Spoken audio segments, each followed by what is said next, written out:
Market లో invest చేసి మీ డబ్బులు డబుల్ చేసుకోవాలనుకుంటున్నారా? సుందరరామిరెడ్డి గారి లైవ్ సెమినార్ కి అటెండ్ అవ్వండి. నమస్తే రమ్మగారు. నమస్తే జయ. ఏదైనా ఒక మంచి కథ చెప్పండి రమ్మగారు. పూర్వం ఒక రాజుగారు ఉండేవారట. అయితే ఈ రాజుగారికి కూతురు ఉంది ఒకటి. ఈయనకి చుట్టుపక్కల రాజ్యాల మీదకి వెళ్ళిపోయి రాజ్యకాంక్ష, ఇంకా ఏదో పెద్దదిగా చేసేయాలి సామ్రాజ్యాన్ని అని కోరిక. కూతురు అత్యాశ అనేది అమ్మాయి. ఎందుకంత ఆశ? మనకి ఇంత పెద్ద రాజ్యం ఉంది, ఇది చాలు, దీన్ని సుభిక్షంగా చెయ్యి, వీళ్ళని బాగా ఉంచాలి. నువ్వు ఎప్పుడు ప్రాణాలకి ఇచ్చేసి అక్కడెక్కడికో వెళ్ళి ఎవరినో ఎందుకు? అత్యాశ. అంటే ఈ రాజు అనేవాడు ఇలా చేయవలసిందేనని రాజుగారు అనేవాడు. కూతురికి నచ్చేది కాదు. అయితే పిల్లకి యుక్త వయసు వచ్చింది. పిల్ల చిన్నప్పటి నుంచి అవే భావాల్లో ఉంది. ఇప్పుడు యుద్ధం అంటే ఏమిటి? యుద్ధం = మరణం అంతే. ఎవరో ఒకళ్ళు కొంతమంది చచ్చిపోతే కానీ అవతల ఉన్న ఆస్తి వీడి సొంతం అవ్వదు కదా. పెద్ద పెద్ద యుద్ధాలు కాకపోతే చిన్న చిన్నవి, ఓ స్థలం కావాలి మనకి, వాడు మనము కొట్టుకుంటాం. వాడి తలైనా పగలాలి, మన తలైనా పగలాలి. వాడి తల పగిలితే స్థలం అందవుతుంది. చివరికి ఆస్తి = తల పగలటం. అంతే అంతే కదా. ఎవరో ఒకళ్ళు మోసపోవాలి లేదా దెబ్బతినాలి. ఆ అమ్మాయికి నచ్చేది కాదు. ఇక అట్లా కంటిన్యూ అయ్యింది. కొంచెం 18 ఏళ్ళు అలా వచ్చాక అమ్మాయికి ఈవిడ వచ్చింది, పెళ్లి చేద్దాం అనుకున్నారు. ఆ అమ్మాయి ఏమందంటే, నేను స్వయంవరం చాటించండి, నాకు స్వయంవరమే నేను నా అంతటి నేను వరిస్తానంది. వాళ్ళ ఇంట్లో పెద్దగా లేదు, కానీ ఆయన అపచెల్లెళ్ళకి వాళ్ళే సంబంధాలు చూశారు. కానీ ఆయన ముందు తరాల్లో ఉన్న మేనత్తలు వాళ్ళు స్వయంవరాలేట. అందుకని సరే చేద్దాం అనుకున్నాడు. అయితే ఈ అమ్మాయి ఏమందంటే, స్వయంవరం అంటే నేను ఊరికే అబ్బాయిలు అందచందాలు చూసి తీసుకోను, నేను ఒక కథ చెప్తా, కథకిలో ఒక ప్రశ్న ఇస్తా, ప్రశ్నకి సరైన సమాధానం చెప్పిన వాడినే నేను వరిస్తాను. ఓహో. ప్రతి వాళ్ళు ఈ ప్రశ్న ఇస్తుందంటే ఏం అడుగుతుందో ఏం చెప్తుందోనని చాలామంది తప్పించుకున్నారు. స్వయంవరం చాటిచ్చారు. రాజకుమారి వేసే ప్రశ్నకి సమాధానం చెప్పగలిగే రాజకుమారుడు ఎవరైనా ఉంటే ఆ అమ్మాయిని వివాహం చేసి ఆస్తి ఇస్తాము అని. ఎవరు రాల.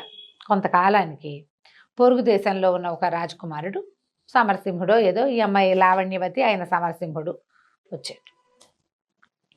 వస్తే సరే అమ్మాయి సరే కథ చెప్తాను, సభాసదులందరి మధ్యలోనే కూర్చున్నారు. అమ్మాయి కూడా కొంచెం అంతఃపుర కన్య కాబట్టి ఏదో చిన్న దీని లాంటిది వేసి ఆడ కూర్చోబెట్టారు. కూర్చోబెడితే అమ్మాయి కథ చెప్తుంది. అందరూ వింటున్నారు, రాజుగారు అందరూ వింటున్నారు. ఏం చెప్పిందంటే, పూర్వం ఒక సుల్తాన్, ఒక రాజు ఉండేవాడు. ఆయన చాలా యుద్ధాలు చేసి చాలా రాజ్యాలని కొల్లగొట్టాడు, చాలా రాజ్యాలని సొంతం చేసుకున్నాడు. ఈ క్రమంలో ఆయన కొంచెం ఆటవిక జాతులు ఉన్న రాజ్యాల వైపు వెళ్ళాడు. వాళ్ళల్లో ఒక ప్రత్యేకమైన రాజు ఒక ఆయన ఉండేవాడు. ఔగ్రిస్ లాంటిది ఏదో ఒక చిత్రమైన పేరు, ఆటవిక రాజు.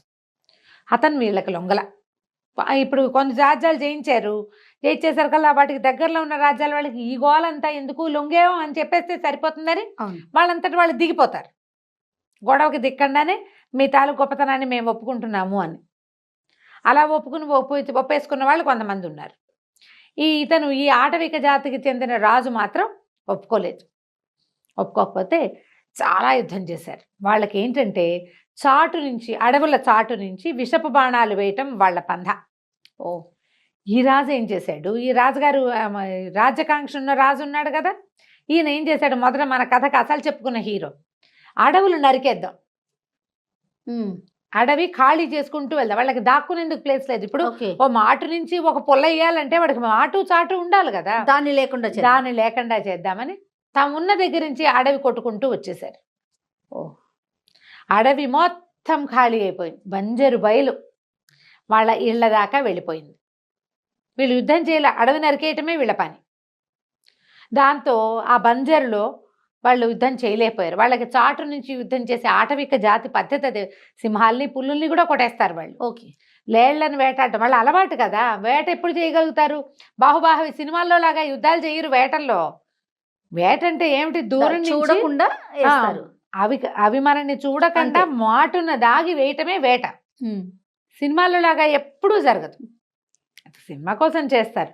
వీళ్ళకి చాటే లేకపోయేసరికల్లా వీళ్ళకి ఏమంటారంటే, ఆ లోపల ఉండాల్సిన కాన్ఫిడెన్సే పోయింది.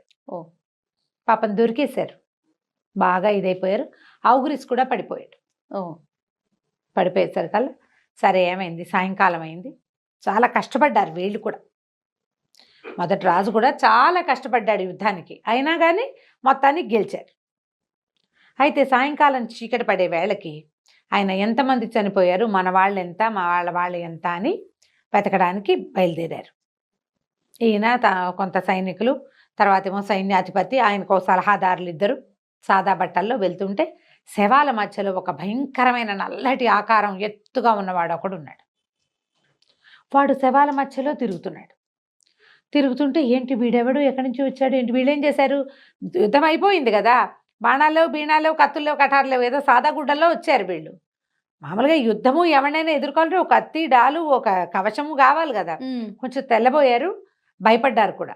అయితే సైన్యాధ్యక్షుడు ఏం చెప్పాడంటే, అట్లా కాదు ప్రభు, ఇదంతా ఆటవికపు ఇది కదా, ఇక్కడ నరమాంస భక్షకులు కొంతమంది ఉన్నారు, వీడెవడో ఆ జాతికి చెందినవాడు. అంటే వీళ్ళు వస్తుంటే అతను అటు ఇటు తిరుగుతున్నాడు కానీ వీళ్ళ వైపు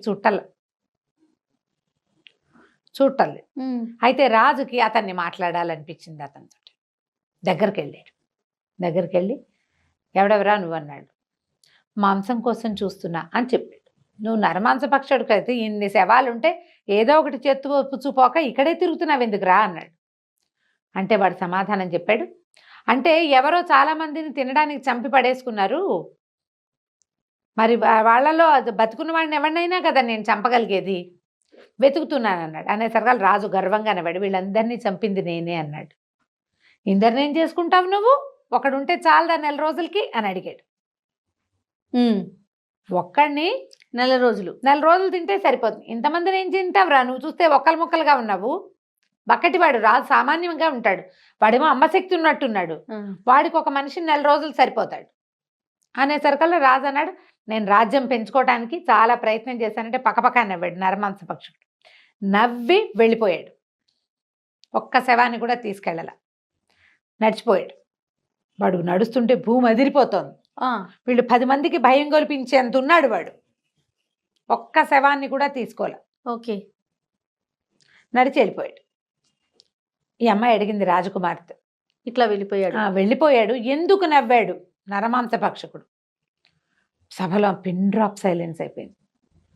అందరికీ ఒక గుబులు, ఎలా ఒక యుద్ధ భూమి, అన్ని చచ్చిన శవాలు, వాటి మధ్య ఒక నరమాంస భక్షకుడు, ఒక రాజు వాడిని ఎదుర్కోవటం. మాట్లాడారు కదా, ఫైటింగ్ చేయలే. ఈ ప్రశ్నకి ఒక రకమైన దిగులు వచ్చేసింది, గుబుల్లా వచ్చిందనమాట. ఆ రాజకుమారుడు చెప్పాడు, ఈ అమ్మాయిని పెళ్లి చేసుకోవడానికి వచ్చినవాడు.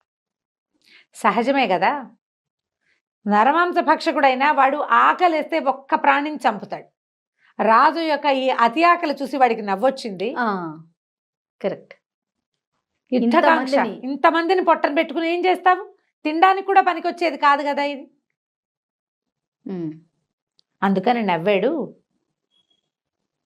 నరమాంస భక్షకులకి కూడా ఒక నీతి, ఒక నియమము ఉంటాయి, రాజ్యకాంక్ష, ఒక సంస్కృతి ఉంటుంది వాడికి. దీనికోసం ఇది అని చంపాల్సి వస్తే ఆకలేసి ఆహారం దొరకకపోతే మనిషినైనా చంపి తినాలి వాడు, అంతేగాని తోచక మనుషుల్ని చంపడు, ఆశకి మనుషుల్ని చంపడు. ఇదేమంటారు దీన్ని? అనాగరికులు ఎవరు ఇక్కడ? నాగరికత అంటే ఏమిటి? మంచి బట్టలు వేసుకోవటమా? మంచి బుద్ధిని కలిగి ఉండటం. ఎంత సంపాదిస్తే మనకు సరిపోతుంది? నరవంశ భక్షకుల కంటే ఎక్కువ కదా ఆస్తులు పెంచేవాళ్ళు, వాళ్ళే నయం మనకంటే. క్యానిబల్స్ చాలా నయం. ఈ ఆస్తులు పెంచి అక్కడ ఇక్కడ ఇక్కడ అక్కడ ఎందరో చావులు, ఎందరో దుఃఖానికి కారణమయ్యేటువంటి ఆస్తుల ఎక్వైరింగ్, ఇంకా సామ్రాజ్యాన్ని పెంచుకోవాలన్న ధోరణి, అదే అనాగరికత. దాంతో యువరాణికి చాలా నచ్చింది. నేను పెళ్లి చేసుకుంటానంది. యువరాణికి ఆ పక్క దేశపు రాజకుమారుడికి పెళ్లి చేశారు. ఆ తర్వాత ఇక రాణిగారి యువరాణి యొక్క తండ్రి ఏనాడు యుద్ధం పేరెత్తల. కూతురు ఆయనకి తెలియచేసేసింది, ఇది అనాగరికత. నీకు ఎవడైనా నీ మీదకి యుద్ధం వస్తే వాడి కోసం నువ్వు ఫైట్ బ్యాక్ చేయటం కోసమే నువ్వు సమాయత్తం చేసుకో. రాజ్యకాంక్షతోటి ఇంతమందిని చంపద్దు. నీ శక్తి చూపించు, చావులకి కారణం అవ్వకూడదు నువ్వు. ఎంత మంచి ఆలోచన చూడు. సూపర్.